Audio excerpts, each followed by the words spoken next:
Hi there, it's Mandy Kirk. I'm a creative producer at Prologis, and today I want to welcome you back to Moving the World.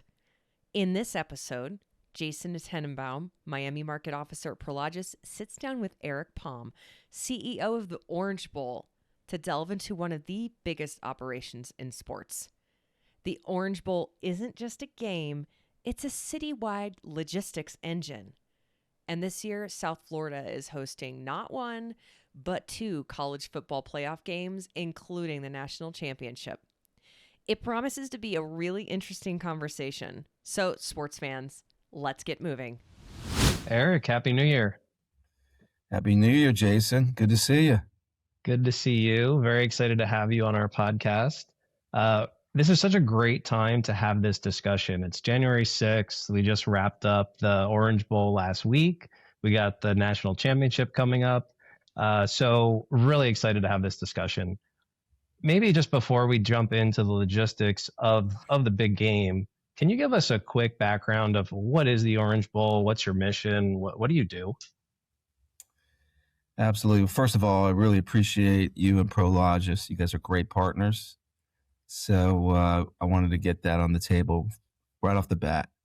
The Orange Bowl Committee, was formally founded in 1935. Its origins really go to 1933, when in a sleepy town called Miami. It's hard to imagine Miami is a sleepy town, but it was. A little context: Miami was founded in 1896. And in 1926, a pretty, devastating hurricane came through. And at the time, Miami was just getting going, and it was really a railway stop, for Flagler, going down, Florida, from Palm Beach down to Fort Lauderdale to Miami, ultimately to the Keys. And then you had the Great Depression. So the leaders of Miami at that time were trying to figure out, what kind of catalyst they could have for tourism. They obviously knew they had good weather down here. And so they looked out across the country in this event called the Rose Bowl. The Tournament of Roses was happening in California. And they said, hey, we should try to emulate that. And originally it was called the Palm Festival in 1933. Since 1935, it's always been about bringing, events to the community that draw economic development, tourism. And what's evolved through it is, by virtue of the success of the events, primarily the bowl game, but many other events, is to give back to the community in a meaningful way. So here we are, it's 2026, and it's pretty neat to see that this organization, which was born in Miami, but has expanded to really South Florida, into Broward County, into Palm Beach County, really mirrors the origins of this town. And it's one of the few, if not only, entities that brings the Tri-County area together. Perfect. Well, we'll talk more about some of those events throughout the year. And then this year's especially unique, right? We're hosting 2 games in Miami. How does that work? Well, this is our 92nd year, but it's really been the last 30, almost 35 years where the modern era of postseason college football has taken shape. And it wasn't until 1998 when the Bowl Championship Series was born. And that went through 4 four-year terms, and the Rose Bowl did come into the system. And for the first time, a 1 versus 2 matchup was rotated amongst 4 bowl games: the Orange, the Sugar, the Fiesta, and the Rose. And so that took shape. But the problem with that is that there was only 2 teams in, and inevitably you knew there was going to be controversy. There, in one year, for example, in 2005, there were 3 undefeated teams, and Auburn didn't get a chance to play for the national championship. So it was a catalyst for what became now the college football playoff. Originally started in 2015 in a 4-team model. And 2 years ago, it expanded to the current 12-team model. And this is the last year, the current 12-year agreement that was put in place when the CFP was created. And what's happened is, in that CFP era, for the first time, all the national championship games really landed in bowl games by virtue of just your matchup. And so when the CFP was created, much like you see with the NFL and Super Bowl, is, these major events that are on national, but perhaps international platforms were positioned to bid them out, not to bowl games, but to communities. And when the Orange Bowl Committee saw that evolution, it was obviously exciting because when the CFP was created in the 14 model, we had a semifinal game every 3 years. In the expanded 12-team model, we have a playoff game every year. But that national championship game wasn't part of it. In the 12-team model, it's quarterfinals or semifinals. So as an organization, we said, we know how to put the best foot forward for South Florida and Miami. So we went to the Miami Dolphins and Hard Rock Stadium. We went to government leadership, went to the convention and visitors bureaus in the 3 counties and said, let us lead the bid. In fact, we'll back the bid. And so we did win the 2021 game many, many years ago. And the challenge with that was COVID. It was 15% capacity at Hard Rock Stadium. So there was only 13,000 people at the Alabama-Ohio State game that was played for the national championship. So how do we get here? Well, 2 things. A, the CFP expanded from 4 teams to 12 teams. So what was supposed to be a traditional Capital One Orange Bowl game pivoted to a quarterfinal matchup, which was that last week's Texas Tech Oregon matchup. And then the national championship game, we were, very happy with the fact that we pulled off the 21 game, but we went back to the CFP and said, there's one thing we ask is as soon as possible, give us a chance to do the big event again with the full capacity of a lineup of events and programming. So they did. They came back a couple of years ago, I think it was 2022, and they said, you can have the 26th game.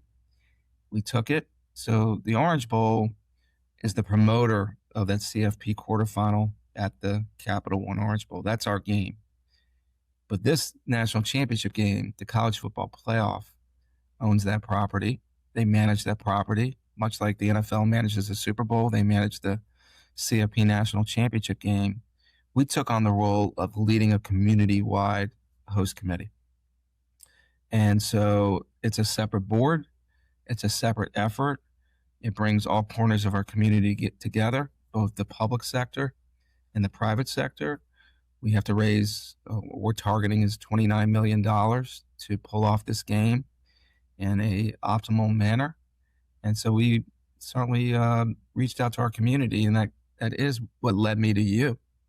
So I'm sure we'll talk about that. But in the end, it's a great opportunity for Miami and South Florida to have 2 of the 11 playoff games in our marketplace.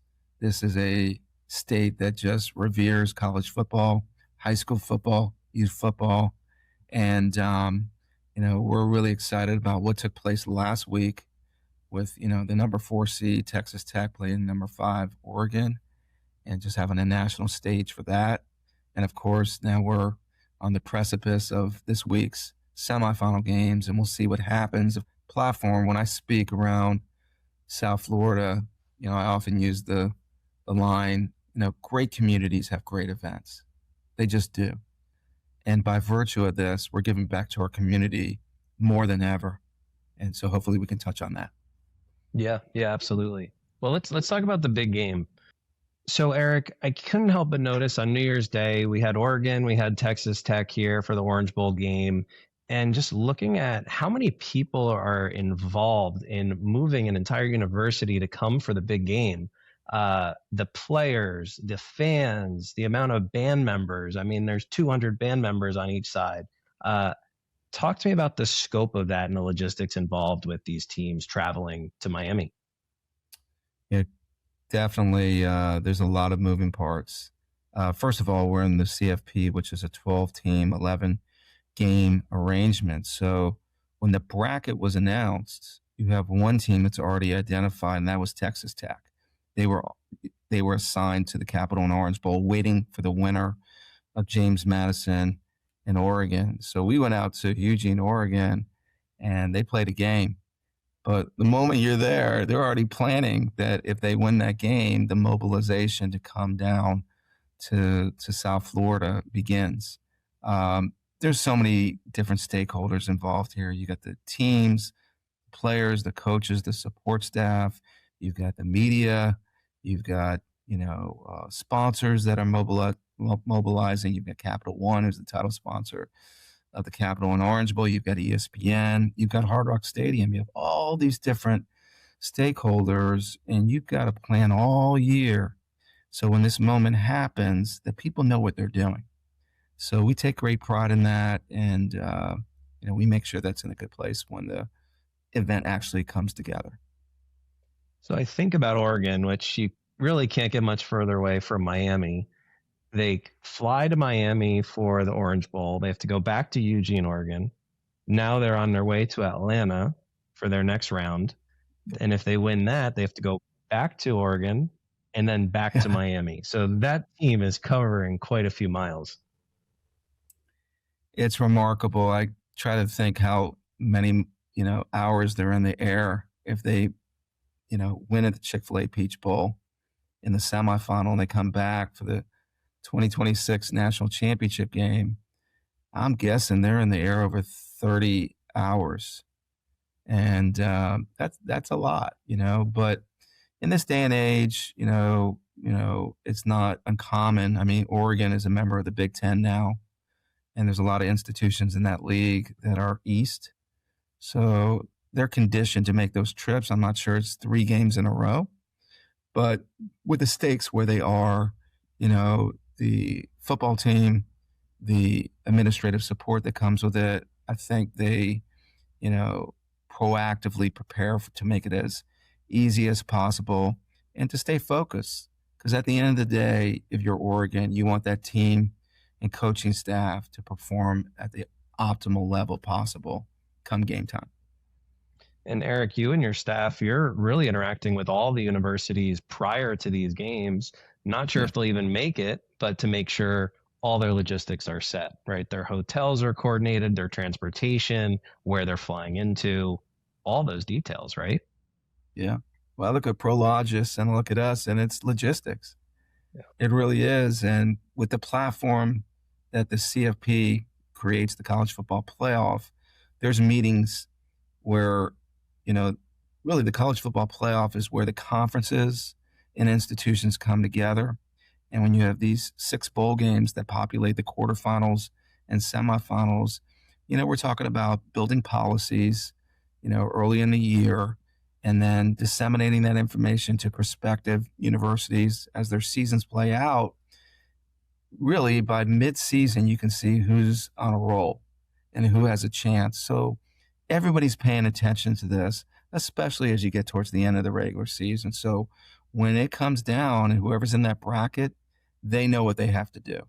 And so, it's just alignment. It's a lot of proactive planning that leads to, implementing at a great level. And we're a little bit unique here. So the Hard Rock Stadium is in Miami Gardens, but there's a lot of municipalities in different cities here in Miami-Dade County. You talked about Broward County and Palm Beach, locations that are over 2 hours away. So just the coordination that goes on with those different cities is a big piece of the job as well, right? Negotiating those contracts, making sure you have all the buy-in from the community leaders. Our origins are Miami, and we never forget that. But we're a South Florida organization. It's a regional platform, So we obviously tap into a lot of patrons, a lot of sponsors that are throughout the marketplace. And for us, we want to connect them to the event. We want them to feel that, I tell people all the time, nobody owns the Orange Bowl Committee. The community owns the Orange Bowl Committee. So for us, it's to get them connected to not just the bowl game, the Capital and Orange Bowl, but, our Orange Bowl International Tennis Championships, which is one of the biggest junior tennis tournaments in the world. is based in Fort Lauderdale. We do all kinds of programming in Palm Beach County. So, we just, make sure that every corner of South Florida connects to the Orange Bowl, and the logistics around that is key to how we have success each and every year. And that's part of the year-round events. It's not just the football, it's Yeah. the tennis you mentioned. There's basketball, golf, all these different sports and all the different touch the community in a lot of different ways. A lot of events and also a lot of community outreach programming, which has its tentacles into events. But we like to, we don't like just writing checks, which we do, but we like to implement our community outreach and see the multiplier effect that it's not just that initial investment, that it carries forward over and over. It's in the form of, renovating fields in underserved communities into, havens to play youth events, have tracks around it where people can walk. We go into schools, we renovate libraries into media centers. All that's contemplated to touch every corner of South Florida. So we have the ribbon cutting ceremony next week for Walt Frazier Park. Can you talk to us briefly just about how the Orange Bowl provides some of those fields and then also goes into a lot of the schools and upgrades the facilities there as well? Yeah, I'm excited about that. It may be the thing I'm most excited about coming into this championship game is it'll be our 8th Legacy Gift Field. This one's literally 2 miles from Hard Rock Stadium, and it features what is arguably the best youth football program in the country. Case in point, when the Cotton Bowl played last week between Miami and Ohio State, in that game, 10 kids came from that park. Wow. And it's named after one of the legendary coaches, high school coaches down here, Walt Frazier. And it's right next to Carroll City High School where he did coach. And it's just very impactful to go into our home, which is Miami Gardens, where we play the Capital One Orange Bowl, to go to a park that plays the youth football games at the highest of levels, and to give back to not just the kids, but to the adults in that area. We're going to do that. It's Tuesday, January 13th, right before, I guess it's 6 days before the playing of the national championship game. Jeremiah Smith, the great player from Ohio State, comes in that park. So it's going to be really a nice moment to say, amongst all the fanfare, when the lights are on and you see, a packed stadium with fans from all over the country, with a national television audience that's going to be incredible. But when the lights go down, that park there is going to continue. And that's what makes us feel great about that, about the schools we go in and renovate libraries into media centers. All those things have lasting impact. And I know you and everybody else on the Orange Bowl committee takes great pride in that. Eric, when I hear you talk about the event and all the planning, I can't help but think about customer experience. And that's something that Prologis prides itself on. I know the Orange Bowl feels the same way. How do you think about that customer experience, thinking about the teams that visit, that fan experience, and all those counterparties you touch? Yeah, it's a great question. I mean, for us, we don't have a season. We don't have what the Dolphins have, where they have 8 to 9 home games at the University of Miami that plays at Hard Rock Stadium, and they have 6 to 7 home games. We have the Capital One Orange Bowl, and we got to hit on all cylinders. So we take a great amount of pride, and we put a lot of attention on service and making sure that when there's a customer for whether it's the Capital One Orange Bowl or any other event that we do, we want to make sure that they walk away and say, no one's paid as much attention. No one has, given as many benefits to the experience so that they return. Yeah, and a lot of that's personal touch, right? It's Orange Bowl members showing up at the airport when people arrive. It's from the moment you step foot in Miami, you feel that you're at the Orange Bowl. Yeah, I mean, we look at it at every wavelength. We look at it at the team level, the media level, the sponsors that we have on board, and then most importantly is to our patrons, because our lifeblood is the local community. It's through patrons, it's through sponsors that continue to come back. So that touch is incredibly important, and you just constantly look for unique things to make them feel like it's an indelible experience. I don't want to walk away from this. I want to come back. And they keep coming back, right? So that's what starts to fuel the economic impact for the community. So how do you think about kind of the ecosystem that the Orange Bowl creates, the economic impact? What's that look like? Yeah, I mean, we study it every year. It's obviously a projection. It's hard to get your hands on exactly what it is, but when you combine the visitor impact, most fans come down 3-4 days. At this time of year, you just had Oregon and Texas Tech coming from areas that it's a little chilly, and they look on the map and they go, I can go to a tropical paradise.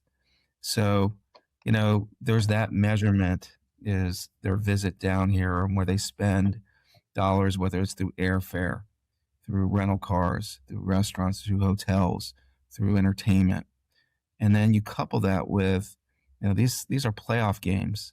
So the TV ratings, throughout the playoff, and we're just, 2 of the 11 this year, is considerable. When you look at programming and television today, the most unique thing you can provide is when you don't know the outcome of programming. So that's why the Super Bowl is always the highest rated television program every year. The Academy Awards are there. So forth is with college football. And the key ingredient is you don't know the outcome. So when you combine those two things, it's just a tremendous infomercial to invite people to come back, whether it's the experience when they're here, or B, when they're watching on TV and they're looking around. I'm in Nebraska, and I'm going, I want to be down there, And then, of course, for us, it's what we're giving back. What's the keepsakes for our community, the investment that's made back. So we measure those things each and every year. Generally speaking, it's in the 200 million annually. The national championship is way higher than that. It's obviously the pinnacle event, the premier event of college football. So that's probably in the $300 million measurement range.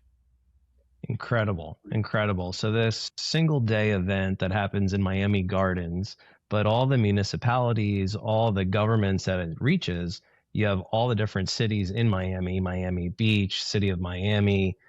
You talked about Broward County, Palm Beach, which can be a 2-hour drive. Being involved, the marketing, the outreach, the impacts at the community level. That scope is massive. Yeah. There's no doubt about it. I mean, it's going back to what I said earlier. Great communities have great events, and they're not easy to get. There's so many communities around the country that look at college football and covet it. And going back to our origins in 1935, it's almost a century years old. The Rose Bowl is over 100 years. We're the second oldest bowl game. And, we want to protect that. And we want to make sure to protect it, we need to perform at a very high level on all the different aspects that you've asked about. So, it's really an incredible platform. And candidly, you and I are wearing orange jackets. I was just in Oregon for the James Madison Oregon first round game. I can tell you, it's not me.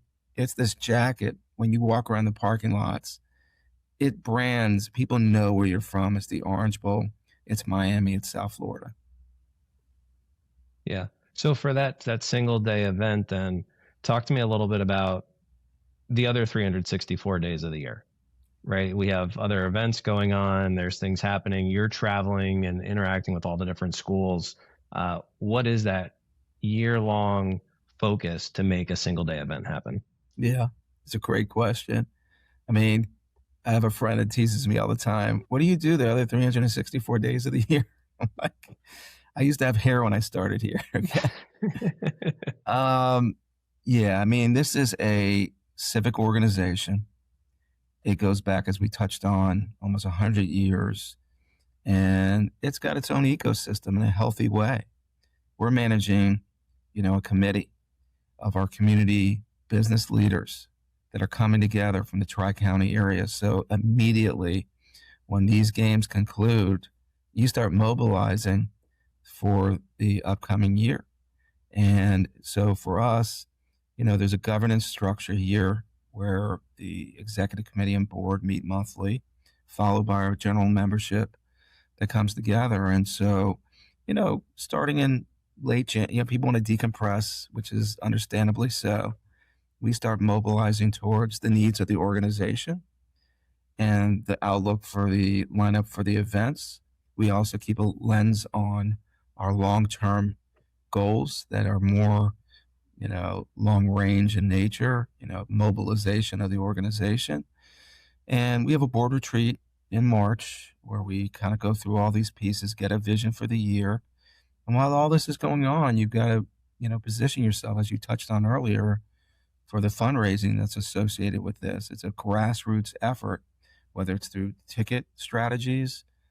These aren't cheap tickets. You got to line up for what the CFP commands, right? You've got to mobilize for sponsorships and just find a way to, meet the needs of the corporate community that's down here. You got to mobilize for, the public sector and the things that are going on. So all this stuff is mapped out, and we get going right away. And it's my job, really, within the organization, to keep an eye on this, is to mobilize, whether it's our leadership of Orange Bowl that can bring it to the membership, or lean on our executive management staff to start building the infrastructure right away so that we can start implementing after the first quarter of the year. Yeah. And so the game will typically fall on or about New Year's Day, depending what round it is. Yeah. When do you think throughout the year, when is everything at its most critical juncture? You have to have everything teed up, ready to go, or maybe it's a make or break time for you? That's another great question. I mean, I think for different aspects of what we do, they're in different windows. In terms of, building the infrastructure to, you never want to say everything's in stone, but you need to have a foundation, and that's got to be built really, April, May would be, for me, is like, hey, we have a direction. And of course, we'll be agile and flexible to mobilize if necessary, but we need to have that compass that is a thread from our Orange Bowl membership down to the staff, to our partners, that we're all aligned. In terms of implementation, you hope that things are in a pretty good place by late October, that you're crossing T's and dotting I's, and then you're simply implementing at that point. Of course, we're not perfect, and you find yourself each and every year in November, sometimes in December, working on things, but that would be a very small percentage. When you have this amount of people that are involved with this type of an event, you need to have alignment in place so that people just feel confident in implementing what you're asking them to do. And that comes with really, really strong leadership. So what have you learned along the way from many, many big games when things don't go exactly as planned, which something always comes up? How do you lead people under pressure? Maybe what are some lessons learned for you? Well, first of all, one of the big lessons I've learned, I've been here 32 years. So I've had the great opportunity to work with some really, really dynamic leaders in our community. The Orange Bowl Committee dates back to 1935, and it's a prestigious organization. And those that end up in leadership, are real core people that help this community move forward. So I'm looking at you, and I know right off the bat, like with 415 members of the Orange Bowl Committee, from a management lens, it's quick to see the strength of the Orange Bowl Committee is the committee. And to utilize that committee to navigate our community, whether it's through the public sector and getting to political leadership, whether it's getting to the corporate. That's how I met you, is through some of our Orange Bowl members. Yeah. Was through these introductions. And, we have to understand that as a management team, as staff, is to use your greatest resource. It's the committee. So that's the first thing. in terms of, how to deal with pressure and surprises. It happens all the time. There's variables that come in. And I think it's, not getting too high, not getting too low, being, in a position to be responsive, to understand that, there's lessons from many, many years of doing this to draw back on how to handle things. And I follow, from my end, it's whether it's, fundraising, whether it's partnerships, is you friend raise before you start asking people for things. And you believe in your mission and you bring it to, every corner of your organization, whether it's the committee, whether it's the staff, whether it's through partners, and ultimately, you get buy-in from everybody to say we're all reaching for the greater good. So when issues come up, you know how to mobilize through it, and you know that people, trust that you're trying to do the right thing. There's no agendas that they may get, a little bit, what's going on here. And in the end, we're just trying to deliver the results. Love it. Love it. Well, when we talk about unexpected things happening, we always kind of prepare for the worst and the best and anything that may occur.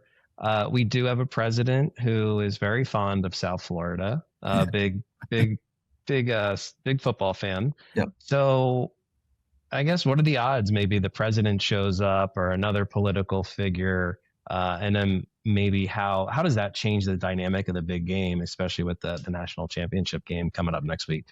It certainly does. The CFP staff has experienced that. President Trump has been to many national championship games through the years, so it's quite possible. Obviously, Mar-a-Lago is not too far away, and so you prepare for that possibility. And I know the CFP is doing that. We at the Orange Bowls have also had our experiences, whether it's, when I've been here, we had President Clinton after his presidency come to the national championship game in 2009. We've had governors, we've had secretary of states, we've had, many important senators, congressmen and women that come. And of course, there's celebrities that come on top of that. In the end, you just try to, have the event position, no matter who's coming. You want to be able to service it. You invite those opportunities. I mean, it's very prestigious to have the president of the United States at your event. And, I know everybody mobilizes and prepares for that. And, circumstances can certainly dictate if that's possible or not. But the primary focus going back at the end of the day is the institutions that are in this game. And it's a reward for a season hard fought. And you want to deliver an event that's first class. It creates a competitive environment that allows them to thrive for their ultimate goal, which is to win that game and to win the national championship. So we don't lose sight of that. That's the primary focus. And whatever comes our way, we'll be prepared for. Great. Well, maybe I doubt it would be the president, but in your tenure at the organization, you've met a lot of big sports figures. You're a historian in your own right. If you could invite one historical figure to join you as a guest at the Orange Bowl, who would you invite? Well, you can't see to my right here, but there's a framed picture. I'm the fifth CEO of the Orange Bowl. And the first one was Ernie Seiler. Now, Jack Seiler, he's a past president of the Orange Bowl Committee. He's also the chair of our 2026 Miami Host Committee. But, I often think, in my job, I'm immersed in this. I always think about what he did, how he built it, and what he would think about what he saw today. And if I could create that, I would love to have him standing next to me and taking a look at the 92nd edition of what we're doing and tell us what he sees and what we could do better and what he loves about what he's seeing. I think it would be pretty impactful because, we're we're standing on the shoulders of people before us. This is a nonprofit organization that mirrors the origins of Miami. And that's not lost on any of us here. And I'd love to have that sounding board. That would be pretty neat. Well, no doubt he would be very proud of all the accomplishments. Yeah. So, Eric, thank you so much for the time today. I know you're very busy planning for the next big game.